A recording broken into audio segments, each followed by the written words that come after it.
that even though the Lord is so kind to the devotee who is fully surrendered to his lotus feet that even though the devotee sometimes falls into the entanglement of karma, acts against the Vedic direction, the Lord at once rectifies such mistakes from within his heart. This is because the devotee are very dear to the Lord. In this mantra of Ishopanishad, the devotee prays to the Lord to rectify him from within his heart. To err is human. A conditioned soul is very often apt to commit mistakes. And the only remedial measure to take against such unintentional sins is to give oneself up to the lotus feet of the Lord so that he may guide one to avoid such pitfalls. Yeah. The Lord takes. Yeah, just a minute. Yeah. So in devotional service, one need not ask specifically to pray for the Lord, no, to remember his past sins and no, then purify them. In Jnana Yoga, this prayer is more the context of Jnana Yoga, or you can say Jnana Mishra Bhakti. But in Bhakti Yoga, the devotee knows that no Lord remembers everything, and Lord, only by the mercy of Lord one can overcome those sinful reactions.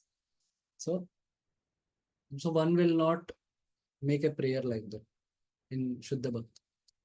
Yeah, so you can take around 5 minutes and you can think of some examples from scriptures where devotees got tempted by material desires and got distracted from devotional service and were saved by Lord again. And then you can think of some reasons why a sadhaka or materially conditioned devotee may get tempted. What are all the possibilities? Okay. You can take 5 minutes, then we will discuss.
Okay, for the first question,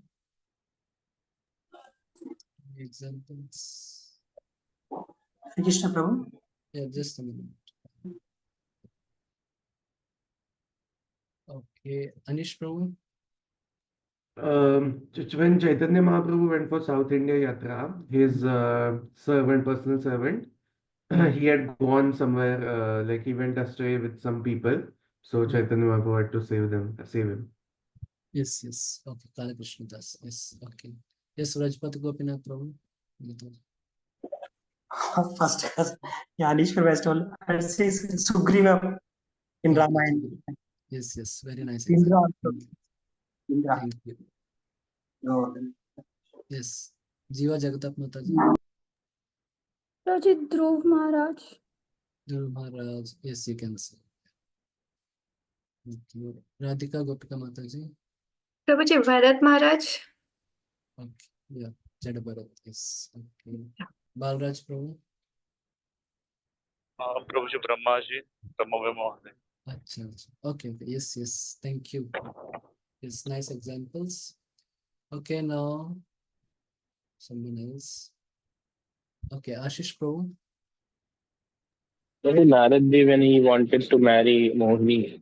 Acha. Okay, okay. It's there in some Purana. Yes. Yeah. Okay. Now for the second question.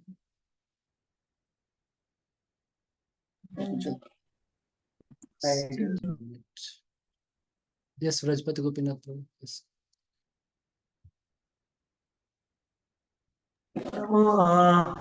Can say Vaishnava Aparad 1 Hmm. and Vaishnava Aparad attachments. Okay. Yes, 2 points. Nice. We'll hear from others. Thank you. Okay. Radhika Gopika Mataji. Prabhuji, no devotee association may also Hmm. affect us. Yes, yes. Thank you. Okay. Sanatan Gopal Prabhu.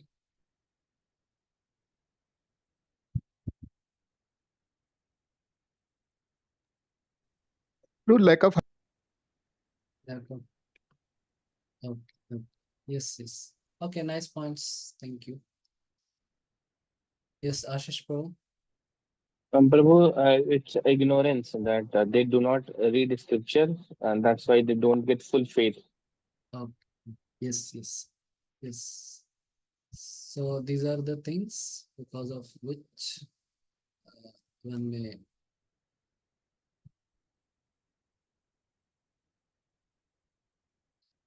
may have difficulties in devotional service. And yes, in devotional service, the one benefit is Lord is personally involved, so Lord will help. So we saw that there are some examples, but still from our part, we should be careful.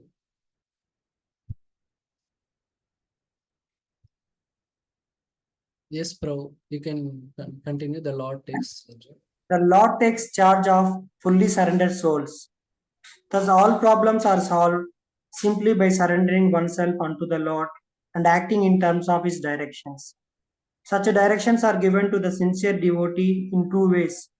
One is by way of the saints, scriptures, and spiritual master, and the other is by way of the Lord Himself, who resides within the heart of everyone. Thus, the devotee fully enlightened with Vedic knowledge is protected in all respects. Vedic knowledge is transcendental and cannot be understood by mundane educational procedures. One can understand the Vedic mantras only by the grace of the Lord and the spiritual master. Yasya deve para bhakti yata deve tata guru. If one takes shelter of a bona fide spiritual master, it is to be understood that he has obtained the grace of the Lord. The Lord appears as the spiritual master for the devotee. Thus, the spiritual master, the Vedic injunctions, and the Lord Himself from within all guide the devotee in full strength. In this way, there is no chance for a devotee to fall again into the mire of material illusion. The devotee, thus protected all around, is sure to reach the ultimate destination of perfections. The entire process is hinted at in this mantra, and Srimad Bhagavatam First canto, second chapter, 17 to 20 explains in further. Yeah, just a minute. So Prabhupada is paraphrasing these things. So yeah, here as Prabhupada told, there are three things. One is Lord is there in the heart, but initially it may not be possible to access the Lord's inspiration. So that's why there is a spiritual master. So that is the first mercy of the Lord. So through spiritual master, one will understand scriptures, and based on scriptural knowledge, one will be protected. And also spiritual master also may personally protect through his instructions. And then with the help of both spiritual master and Shastra, one can understand the inspiration given by the Lord and also gets protected. So we will just see. Okay. So here these three verses tell those things. Sri Krishna, the personality of Godhead, who is the Paramatma, super soul in everyone's heart and the benefactor of the truthful devotee, cleanses desire for material enjoyment from the heart of the devotee, who has developed the urge to hear his messages, which are in themselves virtuous when properly heard and chanted. So this is about Lord cleansing the heart from within.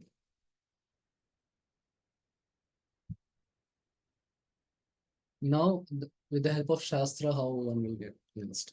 Nashta prayeshu abhadreshu nityam bhagavata sevaya bhagavati uttama shloke bhaktir bhavati naistiki. Through Bhagavata Seva, or Bhakti becomes naistiki and all abhadras almost gets cleansed. By regular attendance in classes on the Bhagavatam and by rendering service to the pure devotee, all that is troublesome to the heart is almost completely destroyed.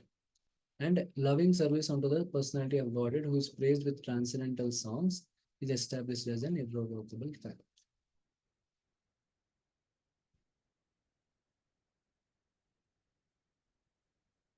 In this way, how different things are cleansed. Tada rajas tamo bhava kama lobha dayashraya chetayate ranaviddham stitam satya prasidati. As soon as irrevocable loving service is established in the heart, the effects of nature's modes of passion and ignorance, such as lust, desire, and hankering, disappear from the heart. Thus, the devotee is established in goodness and he becomes completely happy. Yeah, in this way, all the impurities get cleansed. And evam prasanna manaso bhagavad bhakti yogatah bhagavad tattva vijnana mukta sangasya jayate. In that way, one will develop the transcendental knowledge about the Lord and he will be freed from the influence of moods. Thus, established in the mode of unalloyed goodness, the man whose mind has been enlivened by the contact with the devotional service to the Lord gains positive scientific knowledge of the personality of Godhead in the stage of liberation from all material association. Yes, bro, you can continue. Vedic hearing and chanting the glories of the Lord is itself an act of piety. The Lord wants everyone to hear and chant His glories because He is the well-wisher of all the living entities. By hearing and chanting the glories of the Lord, one becomes cleansed of all undesirable things, and then one's devotion becomes fixed upon the Lord. At this stage, the devotee acquires the Brahminical qualifications, and the effects of the lower modes of nature, passion and ignorance completely vanish. The devotee becomes fully enlightened by virtue of his devotional service, and thus he comes to know the path of the Lord and the way to attain Him. As all doubts diminish, he becomes a pure devotee. Yeah. Sajjan Read. to see You show me the knowledge that brings one nearer to the Supreme Personality of Godhead Krishna. Yeah. Okay. So yeah, in this verse, Prabhupada highlighted, contrasted with devotional service. In devotional service, how there is protection offered by the Lord personally, and also through scripture and through the help of spiritual master, which is not the case in the Jnana Yoga or Karma Yoga. There, it's more dependent on the efforts of the practitioner. Okay, so any questions on this verse and previous verse? Anything? Yes, Anish, bro. Prabhuji, I had a question about Karma Yoga. Hmm. So, Karma Yoga, some say that it is doing your work and giving the fruits to the Lord. So Hmm. is it Karma Yoga, or like doing your acts without any expectation in return or something like that? Yeah, So in what Karma Yoga, exactly? there are two things, Sakama Karma Yoga. Generally, the Sakama Karma is not generally a yoga per se, but in one sense it is. But Sakama Karma means, see, again, doing your duties, but again, the duties have to be based on what Shastra says. It should not be some self-created duties or no some based on some social understanding, not like that. Should be based on Shastra. You'll study this in the third chapter, Bhagavad Gita. So in Sakama Karma, one does his duties, but with an expectation of material results like wealth or no prestige or going to heavenly planets like that. So that is Sakama Karma. And the next is Nishkama Karma. So when one understands the knowledge of Atma and all, so then one understands the pleasure, the material pleasure is temporary. So one will focus on spiritual pleasure. So then he will do his duties, but he will focus on spiritual pleasure. Means he wants purification of heart and he wants liberation. He will not focus on the material pleasures. So that is Nishkam Karma. Is it okay? Yes, Prabhuji. But actually, can I ask something more? Yeah, yeah. Yes. It sounds like very similar to Bhakti Yoga or something, but it is very Bhakti Yoga is very much higher in the yoga ladder. Yeah. But Karma Yoga sometimes is confused with like similar sounds similar to Bhakti Yoga. So Okay. what is the So understanding? Bhakti Yoga. Okay. Should I show the table? Okay, no need. You will see it anytime later. So Bhakti Yoga, the process is the 9 process of devotional service. See, in Karma Yoga, the process is following Varnashrama. And Karma Yoga, one understands, one accepts the authority of the Lord. And the conception of Lord is mainly as Vishnu, not Narayan or Krishna. Because the basis for generally performing Karma Yoga is Vedas. And in Vedas, Lord is mainly described as Vishnu. So he accepts the authority of Vishnu, which means he offers the oblations to Vishnu, he worships Vishnu, etc. But he is not attracted to Vishnu. Means the goal in Nishkam Karma is like one wants liberation from the material world, or one wants attainment of Brahma Jyoti, etc. At most. So one does not have any knowledge of the pastimes, qualities of Lord, and all these things. So one only has the concept of material potencies. If you know in earlier verse, 16th verse or 15th verse, so Brahman means the greatness of the Lord, and Paramatma means greatness as well as the material potencies of the Lord. And Bhagavan means greatness, material potency, and spiritual potencies of the Lord.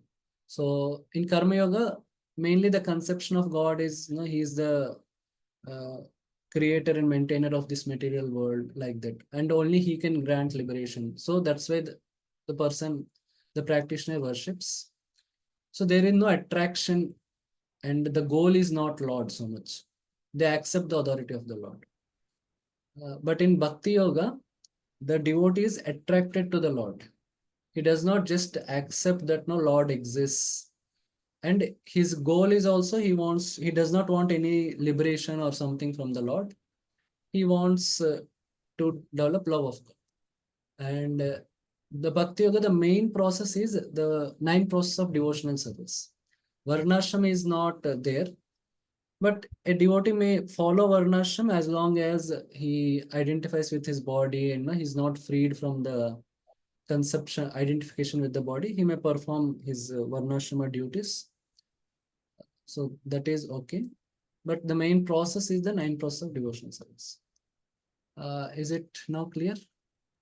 Yes, Prabhuji. So externally, many of the activities which devotees do might seem different, but the goal and the goal is to attain love of God. So can you No, summarize? externally also devotees do many activities very directly connected with the Lord, like chanting, hearing, and all.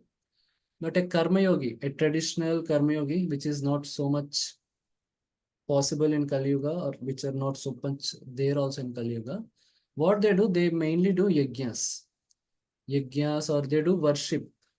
They don't like no chant about, means there is the process itself shows they want something from the Lord. They are not wanting to go and become more close with the Lord. It's like that. The process is like that. Yes, Prajit, thank you so much. Yeah, if you study Bhagavad Gita, then it will become more clear. Yes, Yes. Mahadev, is a problem. Prabhuji, just wanted to extend of this question. Prabhuji, Hmm. normally in Karma Can Yoga your means voice is little low? are you good? Sorry. Yeah, now it's better. When I connect headphone, it would be little difficulty. Uh, Prabhuji, normally when devotee, sorry, normally any person, a person who performs some activity, Hmm. a person who performs karma yoga, which are the activities comes under the karma yoga? Suppose if you go into job, because now in the age of the Kali, we cannot perform the yajna and we can ask demigod something fruit out. But in Kali Yuga, we are doing some jobs and some works, and we are earning money. And simultaneously, devotee is also earning money, doing job, means normally grasta devotee. Hmm. But how can we differentiate in between these two scenarios? Yeah, because the devotee is very clear. See, his focus, he's very clear. The path to Krishna is the process of devotional service, which is mainly the 9 processes, hearing, chanting, remembering the Lord, serving the Lord, worshipping the deity of the Lord, all these things. Uh, and of course, in NOD, you will study more, Angas of Bhakti, 64 Angas of Bhakti, etc. So a devotee is clear that this is the main thing. But because to do this, he needs to maintain his body, and as per the social circumstance also, there are some dependents, family is dependent on him and all. Uh, and he cannot immediately renounce, so he has to do his Varnashrama duties. So he knows that Varnashma duties is only just a support to his bhakti. But the core bhakti is these things, chanting, hearing, all these things, deity worship, etc. But a karma yogi, ideally what he says, if he follows, for him the main process itself is the Varnashma. That no, if I follow my duties, if I follow earn, and if I also give charity, so because these are the laws of the Lord for this society to function. So in that way, he's serving the Lord, and by that he will slowly advance. He also has to develop Atma Gyan and all. So with that, he will slowly progress. Okay, main important point whenever we are doing the like in devotee also normally in our is fun. Devotee also do the job, but the main activity is 9 processes. We have to that is related to this Yeah, bhakti. Then it becomes bhakti. yeah. If we are doing also devotee. Okay, understood. Thank you. Initially, in the sadhaka stage, one has to have some clear distinction that no, our job and all, we are not so advanced to consider them as bhakti. We can see them more like a support to bhakti. If one becomes very advanced in consciousness, then one may be able to see his family members also fully as Vaishnavas and all that. Then it can become also devotional service, but it is little better to have some distinction also. Okay, understood. Otherwise, Thank you. one may compromise. No, okay, I am anyhow doing job is also bhakti, so why to go to temple and attend class? Yes, exactly. Important. Okay, any question anymore? Okay, so then we will just have a brief revision of from introduction of Ishopanishad. So in the introduction, first Prabhupada starts with he explains the Pratyaksha Praman, Anuman Praman and their 4 defects. Then the 4 defects are the imperfect senses, the tendency to get illusion, the tendency to commit mistakes, the tendency to cheat. So these are the defects. and also the inductive knowledge. Inductive knowledge is knowledge gained through experimentation and all, which takes a lot of time. And then he contrasts it and tells how Shabda Praman is better because it is deductive knowledge. Deductive knowledge means it's descending knowledge. You accept and then you may experiment and get more understanding of the knowledge. So Shabda Praman, and then he tells Shabda Praman is the sole authority for spiritual knowledge, because with our senses, with our intelligence, we cannot speculate about or learn about the truths of the facts, like who created this world and what is the purpose of this world. Some things you can experiment and know, some things related to daily affairs, but these things you cannot. So Shabda Praman is the sole authority. And Shabda Praman mainly consists of Vedas and Srimad Bhagavatam, which tells about who is the Supreme Lord as Krishna, and about discusses also about the abode of the Lord. And one needs to be one needs to take shelter of a spiritual master to learn these things.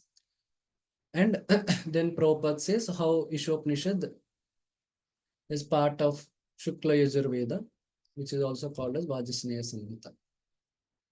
Mainly we are studying Ishopanishad because it tells about the personal form of the Lord, Isha. There is a lot of indication of that.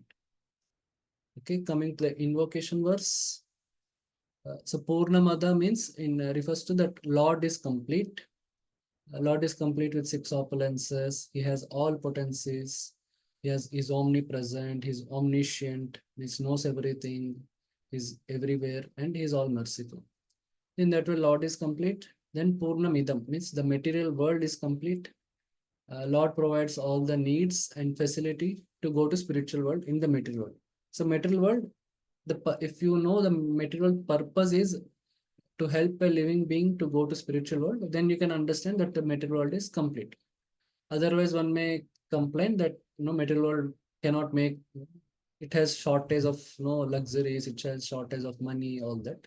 So one has to keep in his mind the purpose. So along with Bring the mind to the so perturbed level to the the Lord has provided all shastras, sadhus, holy so it places, can be highly educated. for You one bring it from to go highly back to educated God. platform to And all forms of incompleteness are experienced due to incomplete knowledge of the complete whole. So this is then this you is start thinking about Prabhupada makes this important point. we cannot do anything.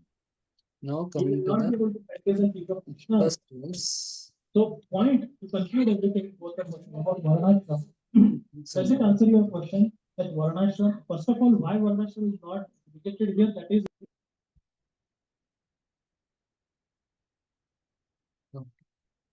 So the Ishavasya principle, which means understanding Lord as the ultimate controller and proprietor. And if you follow the God's laws, which means you acquire material needs dharmically through Varnashrama and practice devotional service, so then whatever you are getting is your quota. And if one neglects Ishavasya principle, there is conflict in the society. Everyone is claiming proprietorship over the resources. So it's like, that is like Prabhupada gives the example of a conflict between capitalists and communists.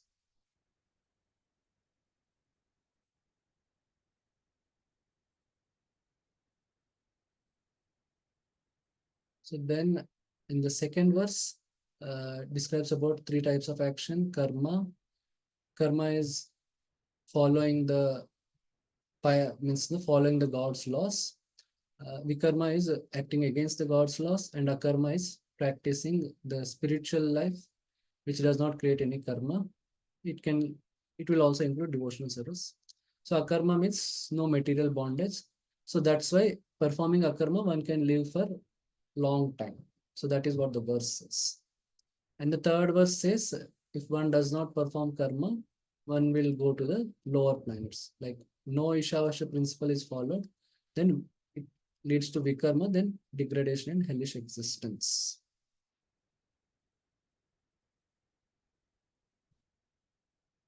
Then the fourth, fifth verses describe the absolute truth through contradictions. So first, fourth verse, the absolute truth is fixed, but cannot be understood by anyone, which is again achintya.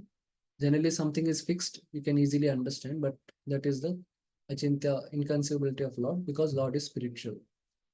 And Lord sitting in one place controls everything. This is again achintya. So the resolution is Lord does it through his energies. Now,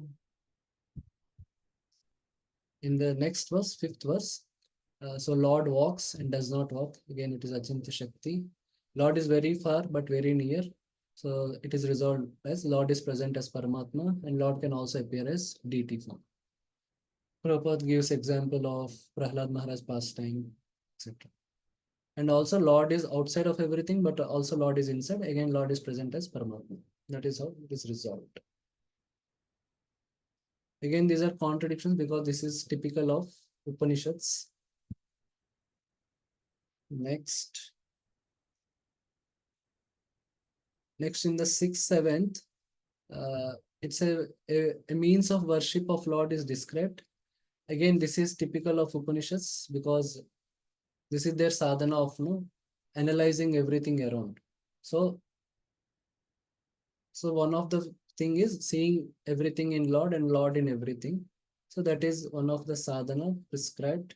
So as a result, what happens? One will not hate anything because one will understand that everything is part of the Lord, and one will not have any illusion or lamentation. So this is the sixth and seventh verses. These are different levels Prabhupada describes about Uttamadhikari, Madhyamadhikari, Kanishtadhikari.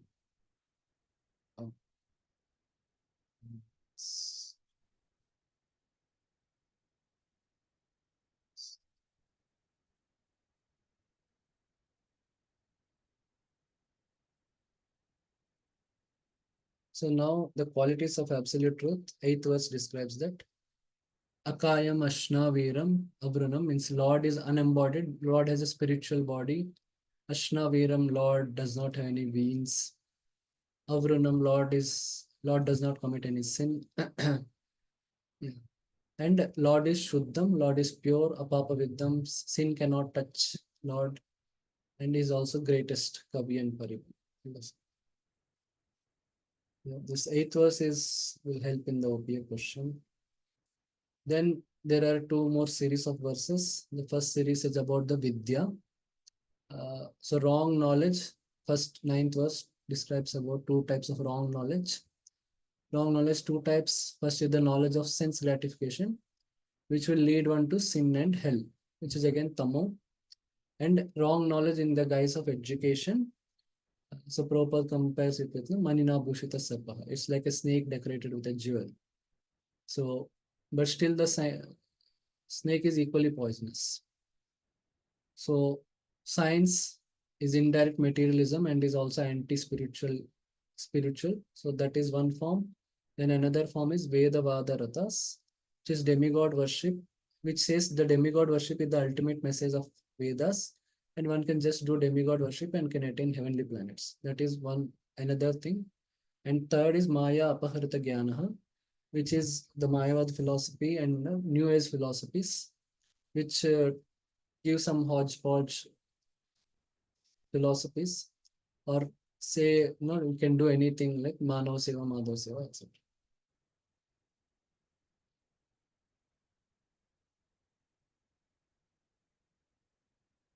Then the second verse, it tells about two types of knowledge. First type is transcendental knowledge, which tells about the 18 items of knowledge described in Bhagavad Gita, 13th chapter.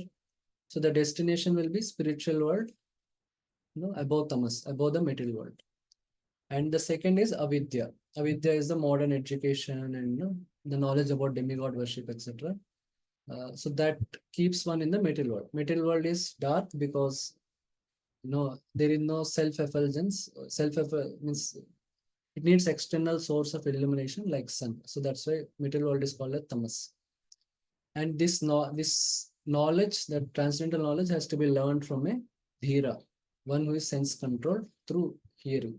Sushushama vichachakshare. The sushushama dhirana etatta vichachakshare.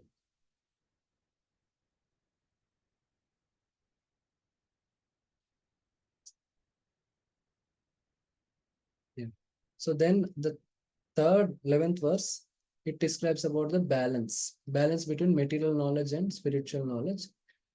We need material knowledge because we are in this body, and through this body only we can perform spirituality, devotional service, etc.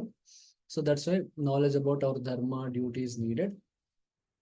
So we need a balance. So Prabhupada compares with it, keeping temperature normal. You cannot make it zero, and you should not increase the fever by doing sense gratification.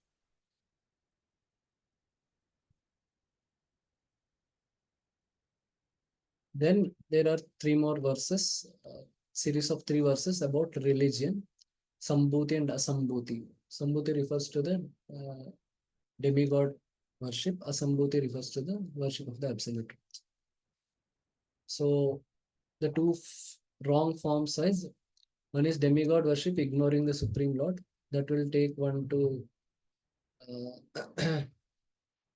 this will keep one in the material world, actually. Okay. And another is worshipping Brahman in Advaitavad. This can take one to sin and hell, and it is offensive because that no concocting. We have heard the Mayavad philosophy that they say even worshipping demigods, worshipping Vishnu, everything will take you to the everything will make you Brahman. By any way you can take, and you can become God. And they will even say social service also you can become God. So that is Manav Seva Madhav Seva. Then in the second verse, two distinct paths are described. So one is devotional service. Devotional service, one understands the knowledge Krishna is supreme of everyone. It is like watering the root of the tree. And the destination will be spiritual world above the tamas, which is material world. And second, demigod worship, it will keep one in the material world. Then there are, so then Prabhupada also describes some two more pseudo religion in the form of show of religion, which is done by the modern day politicians and even modern people, etc., as a recreation, etc. And another is the by Mayavadis, which is Manav Seva, Madhav Seva, like these kind of things, which are concoctions based on wrong philosophy. And here also, one has to be careful of wrong teachers. So one should hear from the bona fide teachers coming in disciplic succession. And the last again, this also there should be a balance between Varnashrama and devotional service. So material world life is temporary, universe is also temporary. So modern life, they try to make things permanent by trying to cover up the old age and trying to prevent death, etc. But that is not possible. Therefore one should focus on the devotional service through hearing and chanting, which can take one to both the material world. Okay. Yeah, so these verses, they contain some concepts and all. Next 15 to 18, they are prayers.